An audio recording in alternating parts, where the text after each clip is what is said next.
Hi guys, welcome back to another tutorial video. So in today's video, I'll show you how to use the FotMob lineup builder. So if you want to create your own football lineup and share it with others, just follow along. First, open the FotMob app and navigate to the lineup builder feature.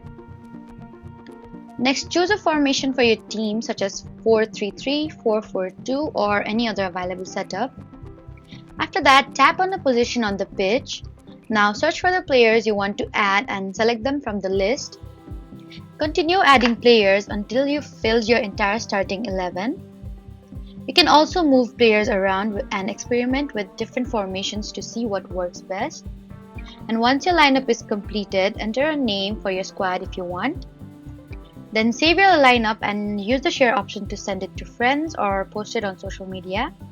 And if you're not happy with the lineup, simply edit the formation or swap players until you're satisfied.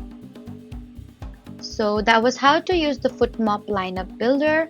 Don't forget to like, comment, and subscribe for more helpful tutorials.